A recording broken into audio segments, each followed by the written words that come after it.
welcome to Digital Marketing This Week. It is episode number 16. I hope everybody had a wonderful week. This is actually the first time we are recording this in midweek as opposed to the weekends when we normally do it. We are switching to the middle of the week just because people said, you know, the weekends, I've got stuff going on with kids and family and everything else. So we figured, okay, no problem. We'll try middle of the week. We'll do that for a while, see how that works out. And of course, if you're watching this and you're like, you know what, I'd love to join live, but I want to choose a different day or something like that, just let us know, because we're always open to moving these around. This is, of course, brought to you by SeriouslySimpleMarketing.com. My name is Chris Mercer. I'm a content developer and optimization expert, which is a fancy way of saying I basically spend my time in analytics and in split testing. I'm, of course, the host here of Digital Marketing This Week. And yeah, just call me Mercer. Keeps it easy. All right, so let's talk about this week's focus topic. It's all about outsourcing. And before we go on, just a real quick side note, as it turns out, we've got some construction going on near me. So in some other rooms that are adjacent to me, that was supposed to be done a couple of days ago, but wasn't. So now they're going to be doing probably a lot of banging and things like that near me. So if you happen to hear that, nothing to fear, just some construction in the background. Okay, let's first talk about questions. So if you have a question during this webinar, all you need to do is just go to ssm.tips/question. You'll see a form that looks something similar to this, and then you can ask a question there. Again, detailed information. The more detailed your question is, the better answer that you will get. Okay, so let's talk about outsourcing, in particular, how to get started outsourcing and what we wish we knew when we first started.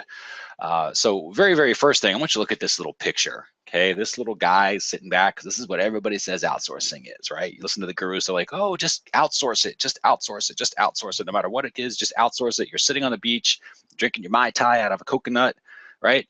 Okay, well, just so you know, that particular thing is a myth. So this whole thing right here, total myth. The truth is more like this. So it's all of a sudden you build your team's constantly coming to you. You are now a manager. You're a project manager at times. You are a trainer at times. In fact, you're a trainer most of the time. But this is where, because you now have this team of people who are coming to you looking for guidance and help, you have this job description. You've got this thing that you need to figure out how to actually work with these individuals to get them to do their jobs a little bit easier, right? So it's a whole different job description that you may not think. Everyone just thinks, oh, I'm gonna outsource it and it gets done. It's not like that. It's never like that. So the very first thing that you need to do is you need to think about this. And we wanted to go through some steps here just to kind of give you some basics of how to do this. You need to think, do I really need outsourcing? And seriously ponder that, because you may not. You may have heard that you do, and probably eventually you will, but it doesn't mean that you have to have it right now. So here's how you actually can tell. So first off, if you are already doing the work, and what we mean by this is that you're already going through and you are actually doing the work yourself. So if you, let's say, for example, you want to outsource a video editor, well, you should be doing all the video editing already, right? So you know how to do it, you know exactly what to do, you've got your systems down, okay? And that's what this next step is here. You know how to teach others to do the work. So you're already doing it, and you know how to teach others to do the work, which means you have a system. You've got to have a system, because if you don't have a system, then it's going to be a complete nightmare. You know, that's actually one thing for sure that you want to make sure you have nailed down, is a system, because otherwise what will happen is you just sort of say, hey, go ahead and edit this video. Well, that doesn't ever work, because they don't know what that means. You know, what you're saying, edit the video, and the different style that you do, and the different ways that you might edit a video are completely different from what somebody else might think edit the video means. And so you have to have that conversation in terms of, okay, here's the system that we want to use, here's the method, or here's the style. And it can get down to the nitty-gritty details of, here's the software I want you to use when it comes to editing this video. Even something simple like you can hire a VA to check your email, right? Or hire a VA to make social media posts, where they have to know what time. And you should already be doing this. So you can't just hire somebody that does social media marketing as an outsourcer. You should be doing social media marketing at least well enough so that you understand it, and that you can teach it to them. It's okay, every day from, at 3 p.m., 6 p.m., and 8 p.m., I want you to post these types of comments. And if they have to create the comments, you want to be able to teach them how to copyright. Maybe they're summarizing your blog post or something like that. You're going to want to make sure that they understand exactly what's required of them, and that there's a system. There's absolutely has to be a system, because if there's not, it will be a mess. Now, the other thing is you have to have extra work that needs to be done, right? So if you're doing the work and you have a system, but you don't have extra work, well, there's really no point to an outsourcer. Or, and this is a big caveat, or if your time is better spent doing other more important things to grow your business, then of course it's time for an outsourcer, assuming that you have the work and that you've been doing the work and that you can teach them how to do it. And what I mean by this, so this is the or. So let's say that you're real big on networking and you like going to conferences and getting affiliates, and you can get affiliates for your business to mail. Well, it's more important for you to do that because that's very difficult to outsource, right? Having this personal connection with people, that's a skill. And so if that's something that you do naturally, then it makes sense to go through and actually take that skill and do that more often, right? So free up the sending of emails, let's say, if you have to like schedule appointments, and maybe you can outsource that sort of task because it's a mechanical task that you can train somebody to do. And then if they're doing that, you are out there in front of people, right? Setting up Skype conversations or getting on conference calls, or whatever it is that you can actually do to do the selling aspect that you need to do. So that's a way to free up. That's what I mean by freeing up time so you can focus on more important things. In my exact case, we do a lot of content creation. So I like to free up my time so I can do content. So I can actually create videos and course lessons for analytics and websites and everything else that we do. So I free up my time to do that. And then other people now do the video editing. But back in the day, back when I first started, a little site called WP Training Videos, I did it all. I built the site, I created the videos, I edited the videos, I did everything until I could hire somebody to do it. And then it could free me up to do other things. So outsourcing is sort of something you grow into. You don't race toward it, but you grow into it. Now, the other important thing to think about, you have to be ready to manage others. And this is another common thing that I see with outsourcing a lot. People go, okay, I'm gonna hire an outsourcer and it's gonna be great and I'm gonna tell them what to do, and it's just, they're gonna do it. It is not like that, okay? I'm gonna go back to this picture real quick because I want you to remember this. This is what it looks like. It does not look like this. This is a myth. It looks like this. The truth is you are now going to be a manager and you're going to be a trainer and you're going to be helping and you're following up with individuals and you're going to be making sure they do it your way, and then you're going to be adjusting the system and handling challenges that they have, and they're not going to do it as good as what you think that you could have done it. I mean, all of this typical stuff comes in as a manager, and so you absolutely have to be ready to manage others.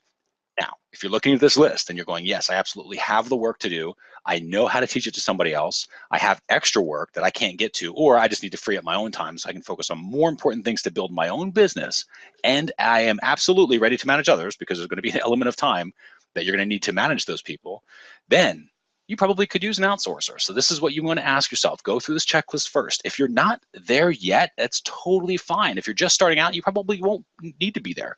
But at least start out asking yourself these questions just to determine, is this something you really want to focus on? And if it is, then it's time to move forward. And here's how to get started. So the very first thing, assuming you've asked yourself, should I get an outsource? The answer is yes. Now you want to talk about what should they do? And this is where it comes down to a job description. Now, this sounds kind of basic, but it's not. Here's why. Very first step of a funnel, you're actually going to be building a recruitment funnel. We're going to describe the tasks that are involved. We're going to communicate your personality in this job description, and we're going to code it in a certain way so that it starts to filter out people. Because personally, I don't want to get caught up in a whole big giant process of hiring people when I can build a system that sort of automatically just spits out the right candidate for me at the end of it, and that's the person I want to talk to.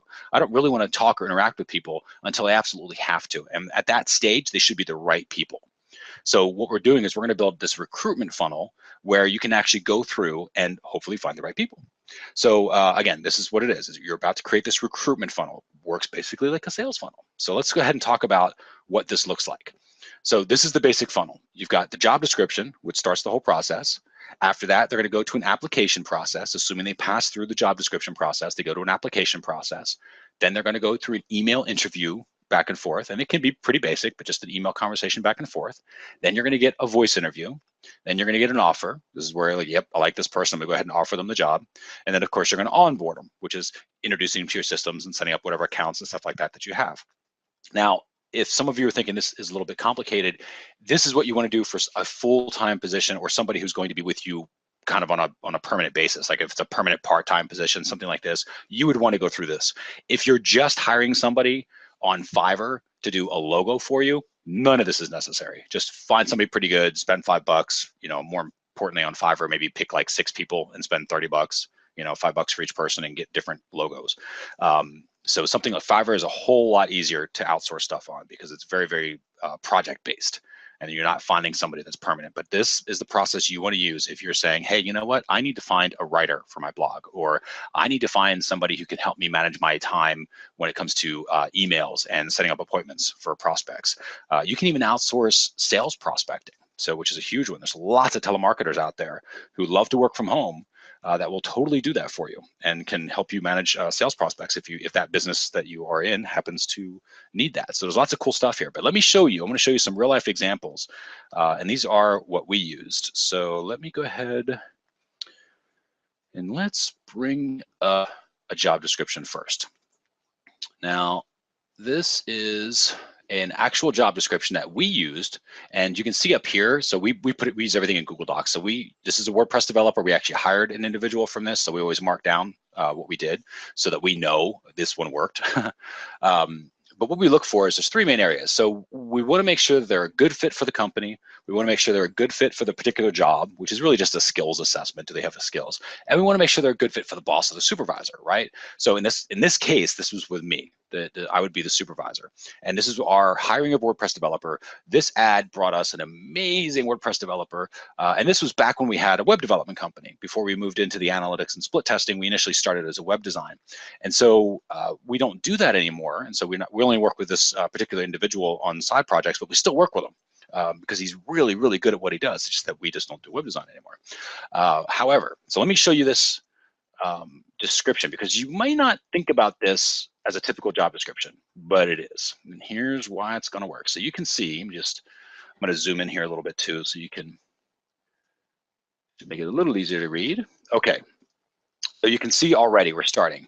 You know, are you a web developer? So right away, we're talking about, okay, are you a web developer who, and then we go into this thing. Do you know PHP, WordPress, HTML, CSS? These are the skills we're kind of looking for. Do you enjoy working a variety of challenging projects? Do you like to solve new and interesting problems? Because this is how this business was back then. A client would come back and say, hey, I want this or I want that. And we're like, I don't know how to do that. We need to find a developer who knows this stuff and who can be sort of self-directed. And that's where all this came from. Do you know how to take WordPress themes and create them based on PSDs that we're getting from graphics from graphics peoples? So, we've got to make sure that they could do that. Do you know how to do custom post types, right? Which is a WordPress skill. Do you know how to do plugins? Because we had people that wanted custom plugin development. So we wanted that. And then we did these questions to sort of filter down. So somebody reading this ad would be like, well, yeah, of course I know that. Then if you're thinking that, great, keep going. And that's when we said, hey, you know what? We're once again expanding our company. This is important because think about this. If you're selling to a potential candidate, right? So things like smiling upon our company, and we are once again expanding, right? Which is true. This wasn't a fake thing. We were absolutely expanding our team, and we were doing it again because we were a big hiring mode. And so we were again expanding the team. And we were continuing to get this need for an experienced web developer. So it's where it came from. So we went back again, skills, filter for skills. So have you done this? Have you done this? Have you done this? These are where you're going to be your particular skill sets. Now, again, this might mean that, have you managed email for somebody else where you've got 300 emails per day? Have you been able to set and keep track of appointments of at least 7 new appointments a day? Have you been able to cold call sales prospects and effectively close 20% of them? Things like that is what you want. But this will give you an example of the kind of different things that we had set up, right? And then we talked about company stuff. So it was like, hey, do you like working under tight deadlines? Do you like learning new things? Do you like, training? All of this different stuff. That's what our company's about. So we put that in there. And then we put down here too. So we got some more company fit. So that's why it's important, we know our stuff. That's why it's important you know yours too. It's important because we're all top players in this industry. We want to work with somebody who's trying this out. We want to work with somebody who is an expert in this. And then we come down to, again, this is the selling aspect that we're selling to this candidate. Is this a full-time job? Yes, it is. So we've got a 40-hour work week. We've got systems that track everything. And for our case, we use something called Time Doctor, which is great. It actually takes snapshots of people's screens as they go through, especially when you're just starting out with somebody. You want to make sure you're building this element of trust with them, right? And so that's what Time Doctor allows you to do. And then do they have to work certain hours? So in our case, we didn't necessarily need them to do that. They were totally flexible in hours, but we explained kind of how this whole thing works. We talked about salary. We talked about 13th month. This is very important if you're hiring somebody from the Philippines, which in our case we were. So what 13th month is as an employer in the Philippines, you are expected to offer a 13th month bonus. So that basically is where you say, okay, at the end of the year, you're going to get an entire salary, sorry, an entire month's salary in December. So it's kind of like, you know, if they, in our example, if we paid them 30,000 PHP or Filipino pesos, then they would get 30,000 Filipino pesos in December, assuming they worked the entire year. If they didn't, you just prorate it. But it is something that's expected in the Philippines, again, from Filipino employers. So if you're working in the States, it's best to honor that because, again, that's just what they would expect anyway. And for the most part, you know, I haven't had anybody that really asked about it. It's just something that we've always offered. And I think it sets you apart from a potential pool of employers, right, of people that they could work with. Again, especially if you're looking at the Philippines, you want to make sure that you're setting yourself apart as you're not just that guy who's like trying out this outsourcing thing, right? You're not this guy or girl who's trying out this outsourcing thing. You're a professional company. You need help. You're looking for somebody else who is a professional, and you want to make sure that you're building something that you can bring on this team, right? And grow this team. And so that's what this ad's, again, designed to do. Now you can see here we have how to apply. Glad you asked. Okay, so here's steps. So this is what we talked about when we said make sure it's got code. Is it coded? So in this case, we actually use WordPress coder, but you can use whatever you want here. And all we do is a trigger phrase that they put in the subject. So if somebody really read this job description, they would see this instruction. And if the subject of an email, and you will see a lot of people do this, people just blindly apply for stuff. So what we did is we said, okay, well, let's make the subject of this email WordPress coder.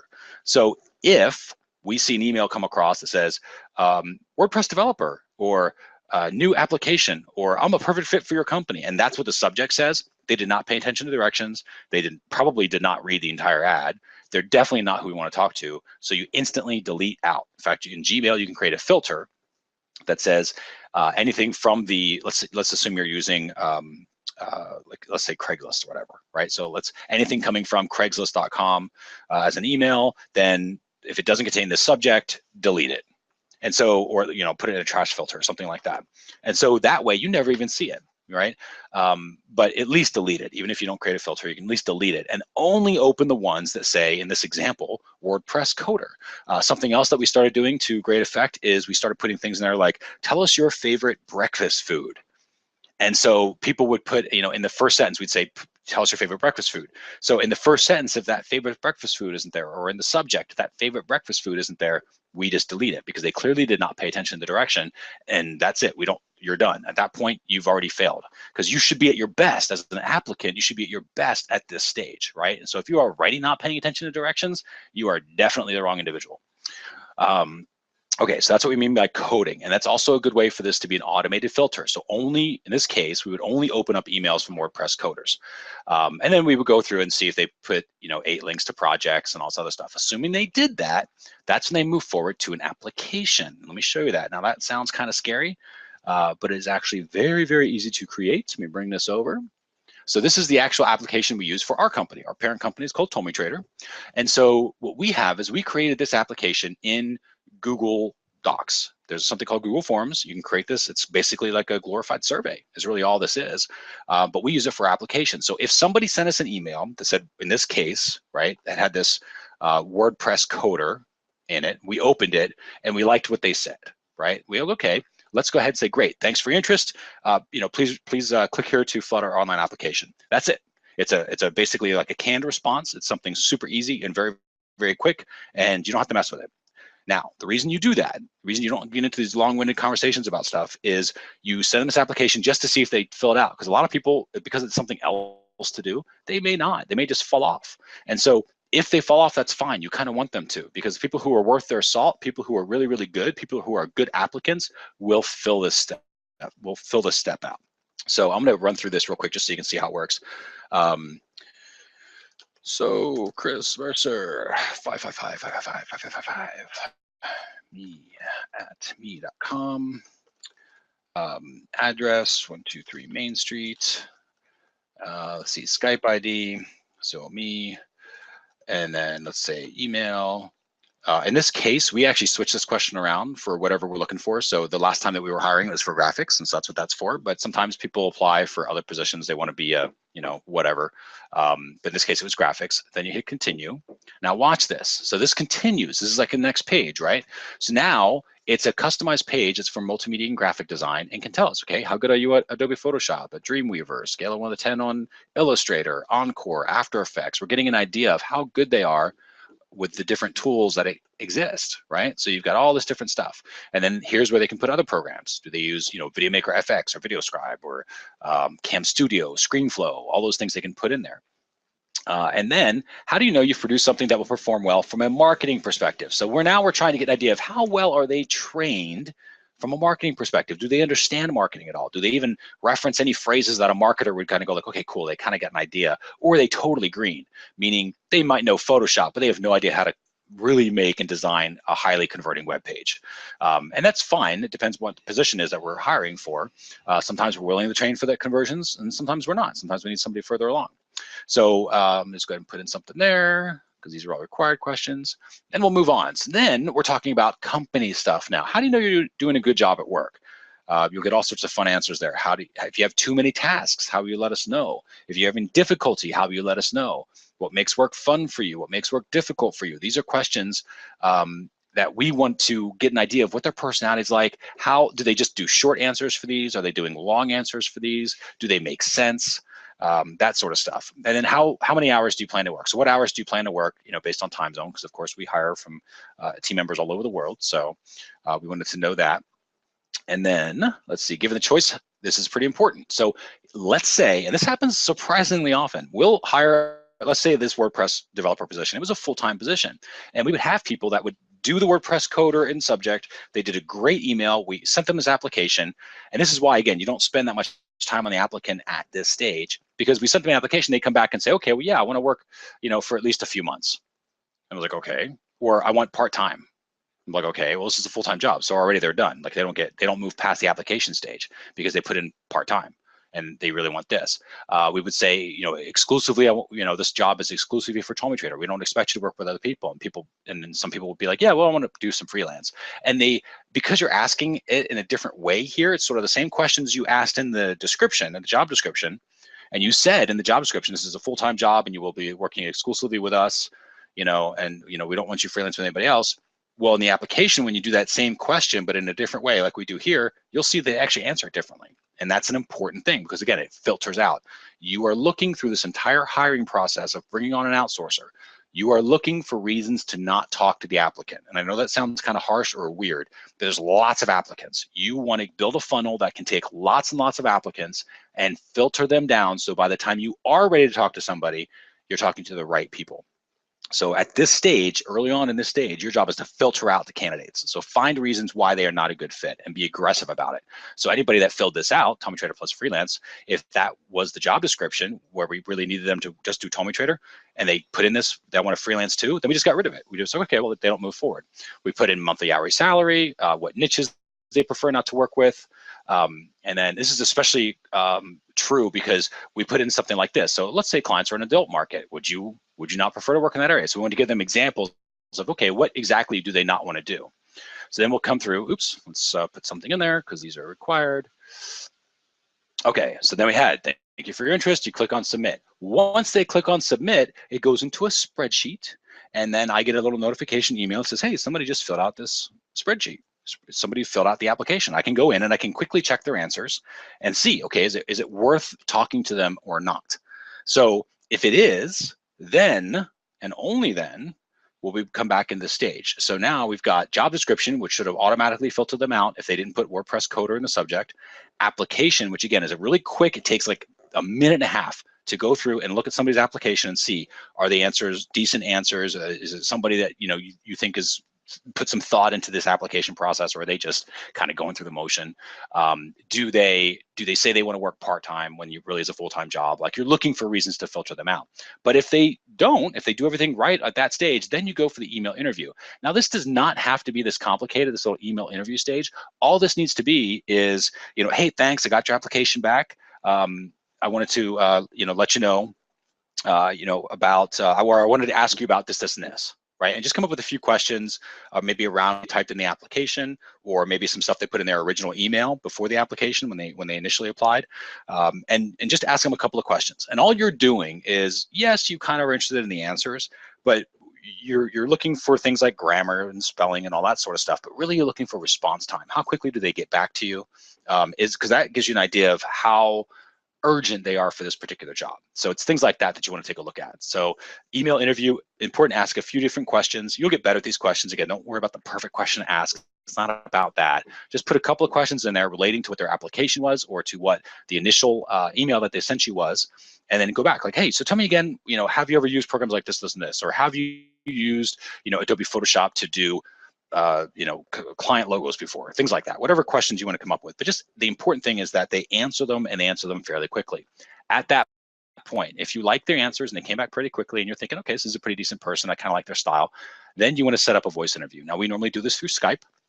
And what you want to do is obviously get them on Skype or phone call, however you want to do it. Maybe go to meeting if that's what you have.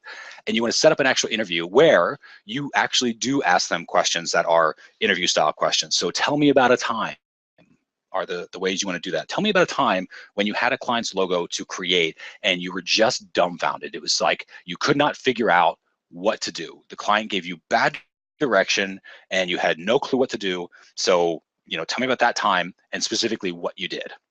And have them walk through the story and give them and make sure they give you lots of details.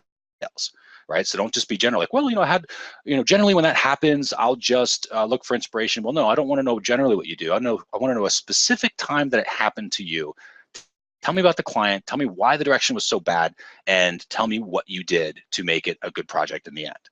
And force them back to that, because when you do that, they're actually doing a few things. One is obviously you're finding out that information, which is important, but really they're teaching you how they work well and what styles they go through and what their formula is when they go through their own thinking process. So all of that's important. Again, voice interview stuff, still ask the same questions on the application. Is this something you want to do full-time? Is this something you want to do part-time? Because you'll have people say, well, really, I kind of want to do part-time. I can do full-time for now. You hear phrases like that, full-time for now. That's a warning. Same thing on referencing salary. So if they put in there, they want to make $1,000 a month, and then you ask them, so in the application, maybe they say $1,000 a month, and you say, okay, well, great. So remind me again, what were you looking for? They'd be like, well, anywhere from $1,500 to $2,000 a month is what I really like, or even if they say, well, I'd take anything from $200 to $300 a month. Like if those numbers aren't matching, if they're not consistent, if they're not congruent, then something's off. And so you need to sort of be aware of that. And again, even at this stage, you're looking to filter candidates out. Now, something I've been asked before is, what about personality profiles, things like that? You can absolutely do those. They do require a little bit of cost for like a good DISC profile. If you may have heard of those, there are some employment profiles that are out there. You can just Google them. And we have used those for varying effect, especially when we have candidates that are really close. We like them both, and we just want a kind of third-party objective view of the two different candidates. And we'll send them out employment filters or these employment personality profiles and get that data back and look at that. And so that would be the only thing that we would add normally after the interview. And then sometimes, again, we'll do 2 voice interviews, just to really put people through the ringer. So once you have that voice interview done, you would go through and you would actually offer them the job. Now, again, this is if it's a full-time job or a permanent part-time job, something along those lines. And then once you offer, and that email is pretty simple, just send them an offer. It recaps what their payment structure is going to be like, how much they're getting paid, what the job description is basically, what the tasks they are to be required, what's expected of them. And then you would send them an onboard email. The onboard email will have their sign-in information, an email, that sort of stuff. So now that's sort of the funnel. So if that makes sense to you, and that's sort of the caliber of individual you're looking for when it comes to an outsourcer, this is the different places that you can post. So you can use Craigslist, Elance, Odesk, onlinejobs.ph, which is our little secret place. That's where we get everybody. And then, here are the other ones. So the places that we have used with reasonable success, we have used, put the last one up here. Oops, I thought Fiverr was in there. I guess not. Oh yeah, it is. I'm sorry. Fiverr's right there. So we have used Fiverr for project-based stuff. So if Fiverr is again, logos or a real quick what they call video bumpers, those little things that show up in the beginning of the videos. We've used Fiverr for things like that before in the past. So just one-off hits. We don't go through the whole recruitment process again for Fiverr projects. It's just like, great, we like this person, let's go ahead and spend $5 and see if we can get something decent. because it's kind of hit or miss on Fiverr, but it's cheap. The things that we will use this recruitment process for are onlinejobs.ph, which is an online jobs board specifically for people in the Philippines. And these are high quality candidates that have got some great skills. We've found amazing people through that job board. And I didn't put this also on here, but referrals are also a good one. So if you already have existing team members, you can just have them, if you have a job that's open, just ask them for referrals. And good people know good people. So another great way to add to your team. Elance we have used quite a bit as well. Elance, again, we mostly use for project-based or for very short-term work. We won't go to onlinejobs.ph for very short-term work, but we will do Elance for that. And that's primarily because we have that ability to use Elance's system, and we can put the money in escrow, and that way if something goes wonky, we can always go to Elance and have them correct with a vendor, because we've had some good experiences and we've had some poor experiences with Elance. And again, it's sort of hit or miss. It is the nature of the beast. So let's talk about communications real quick, because this is an important thing. Use Google Apps for work if you are not already. Highly, highly, highly recommend it. Again, it's called Google Apps for Work, and it's just Google Apps. If you've heard of Google Apps, that's what it is. They just renamed it and called it Google Apps for Work. But what it basically allows you to do is it allows you to easily add and remove team members, and then it gives you a much better security. So I can, we've got our TommyTrader, kind of our corporate email is TommyTrader, and so you've got Mercer at TommyTrader, and Darwin at TommyTrader, and we have all these different team members. So if we bring on somebody that's brought on for, let's go back to this graphics position. If we bring somebody on for the graphics position, and all we need to do is I did go in there and I create an account, and it's, I believe, around $5 per month per user. So it does cost a little bit of money, but it is entirely worth it, because I can just add them. I can create basically a corporate email in an instant. I can give that corporate email access to everything on Google Drive, because we keep everything on Google Drive. So I can give that corporate email access to everything on Google Drive that they will need access to, which might be, different media files or things like that. And then if for whatever reason we are, parting ways, whether, maybe the project's over or it just didn't work out for one reason or another, then I can just remove them. So they instantly lose access to everything that email had access to, which might be, a project management system, Google Drive, Evernote, Dropbox, whatever we gave that email access to. And we always set it up under that corporate email. We never use our personal email, because that is a nightmare. You don't want that, because then you got to go through and try to figure out what they all had access to, and you try to manually remove them. Well, if you just use the corporate email, like a Google Apps email, then you just automatically delete it and it's gone, and they don't have access to it. You can suspend the account, you can cancel the account. So it's a huge, huge thing to take a look at. The other thing that we use is LastPass, and I highly recommend LastPass. We use what they call an enterprise version, because we have more than one person. They do have a personal version that's free, and you could use this for other people can set up their own free accounts, but again, you'd be using their personal email you'd have to give access to, which is kind of scary. So what we use is the enterprise version, because it gives you great security. So Google Apps is better security than just personal emails and stuff like that. But LastPass is incredibly great security, because in enterprise, you can actually, in LastPass enterprise version, you can actually set it up so that somebody can I can share a password with somebody for, let's say, a client site. I can share them a login with the client site, but they can never see the password. LastPass will automatically fill it in for them, but they never know what that password is, and they can't even view it. And they can't change it. So it's basically like a read-only type of thing, except they can't really read it. So it just logs them in and it automatically is done. That's what LastPass can do for you. And then if I don't want them to have access to it, I just remove them from that particular client's login or that folder that I gave them access to, and then all their access goes away. So they can't copy the password, they can't change the passwords, and then they can't see the passwords. So that's what's great about LastPass. You never ever have to worry about, really, if you manage it right, you never have to worry about password security when you use something like LastPass. And again, this probably costs, I think it's around $80 a year, but they do have a per member charge on it, so you have to take a look at that. And I believe in the show notes, we'll put a link there. They've got a free trial for enterprise if you wanted to take a look at it, but it is really, really, really, really worth it. Next is Asana or Basecamp. Now, this is project management. So project managers are much, much better than email back and forth. Email back and forth, I mean, if you're like me, you have enough email already. You don't need more emails. So let's go ahead and dump the email, jump into a project management system for two reasons. One is because, again, you're off of email, which is great because your distractions are limited, because now you're just spending your days in the project manager. And if you're doing this right, you can actually build systems in the project managers. So like in Asana, we'll build, which is what we use. We used to use Basecamp. We moved to Asana, and we like Asana personally. But it's try it out for your own and kind of make your own decisions there. But with Asana, we've actually built out templates. So when we do, and I'll give you an example of how we use outsourcing, we have our blog posts for Seriously Simple Marketing. So the blog post, the way that it works is I have an outsourced writer, and we have an interview process where she interviews me once a week, and we have these topics that she interviews me on for blog topics. And so we basically, I'll go through and essentially sort of verbally tell her what the blog post is going to be about, and help to educate her. She does a little more research on those particular topics, and she'll come back with a complete blog post that's a combination of my interview plus the research that she's done. That goes back to me. I'm going to approve it for accuracy. So I go through, make sure everything's accurate, put my little spin on things. And then it goes to an editor. Then from there, the editor, once they've approved it and it looks good, then it will go into another outsourcer who will actually go through and create slides from it.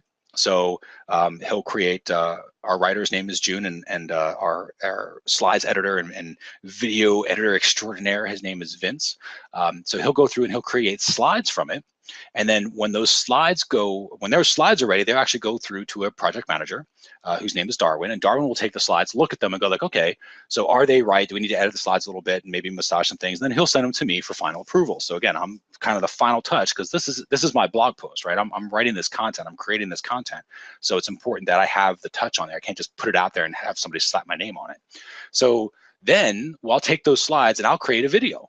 And I kind of do this raw video recording, and I'll send that to Vince, again, our video editor extraordinaire, and he'll go through and he'll create a finished video from it that goes to Darwin. Darwin uploads it into YouTube. So all this is happening without me having to do anything.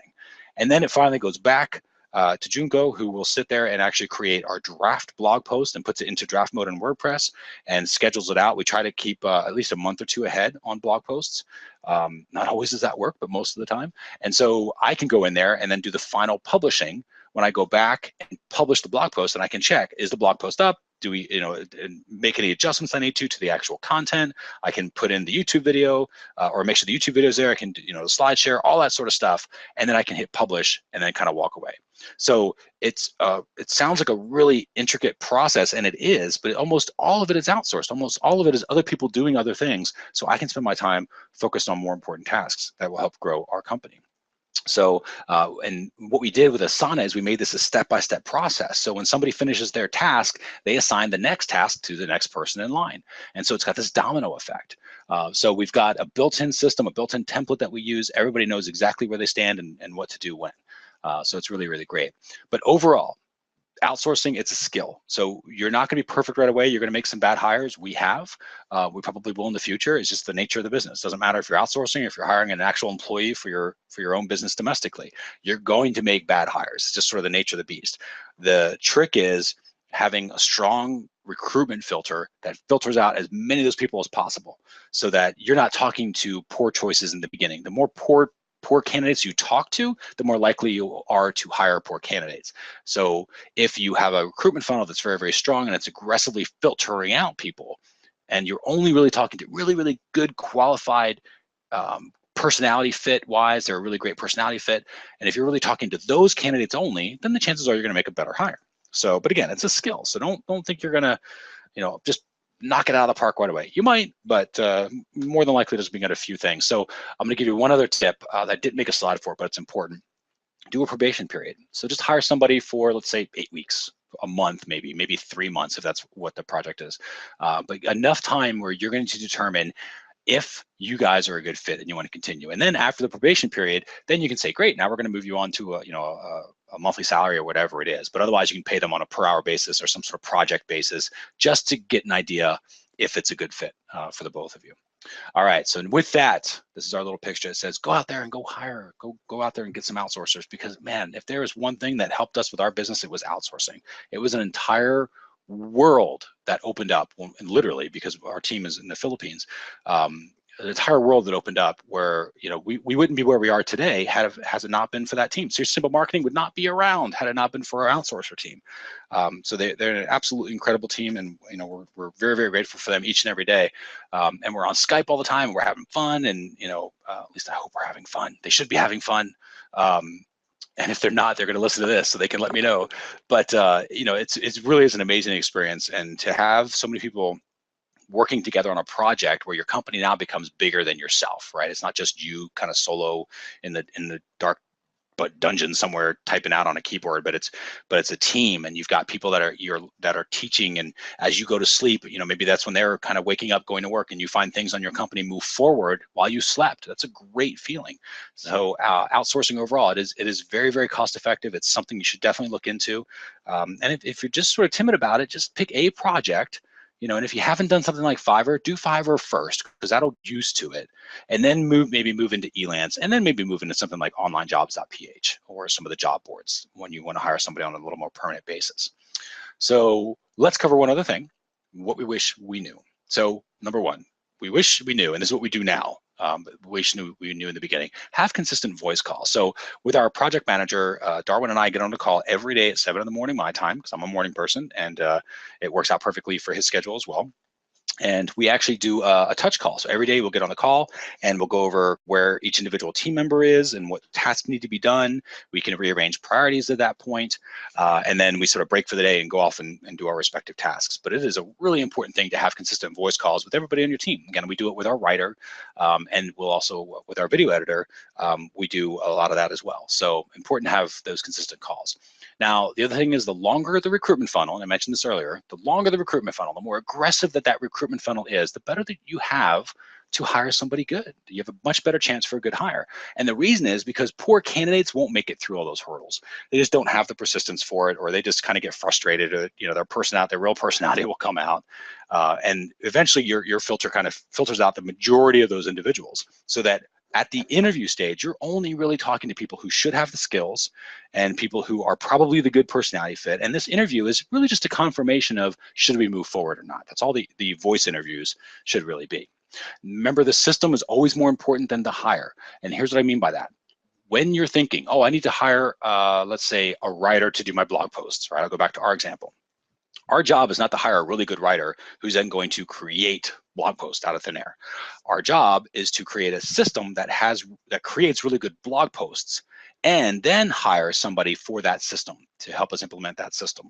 And that's what the writer is obviously there to do. So June helps us create really great blog posts because June has a very specific part in this system, where she, you know, again, interviews me, creates the blog post, goes back and forth with the editor, with Junko, and everybody creates great content because they all know sort of the pieces and parts that they're contributing. But it's part of the overall system.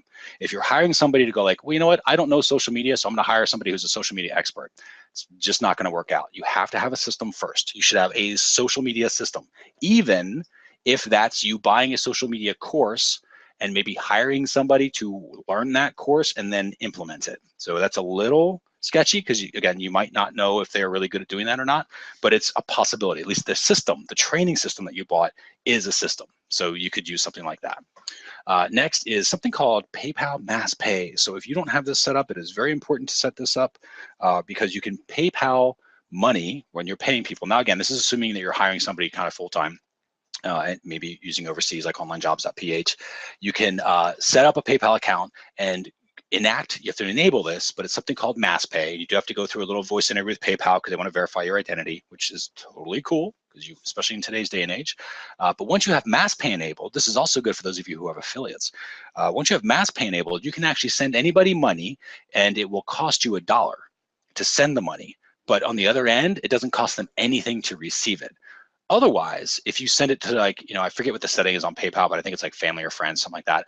When you send them money, they get charged when they receive it, and that's not fair, right? So you don't want to get a paycheck and have to like pay people, you know, to get your money. So instead, you use Mass Pay. It only costs you $1, so it's super, super cheap, and they don't have to pay any fees. So that's great for when you're paying affiliates. It's really, really great for when you're paying team members. There are lots of instructions on how to use PayPal, or how to use Mass Pay on PayPal. So you'll want to make sure that you take a look at those. But basically, it's a spreadsheet, and you just create a little spreadsheet that you upload, and you can pay out, you know, 100 affiliates all at once if you wanted, if you have a bunch of them. So if you're not using PayPal, Mass Pay, definitely investigate that, because that was something we wish we knew in the very beginning, and pretty quickly we learned that one, to be honest, and it is super, super helpful. And with that, I'm going to go ahead and end it. Thanks again for joining us. Episode number 16, all about outsourcing for digital marketing this week. We'll see you next week.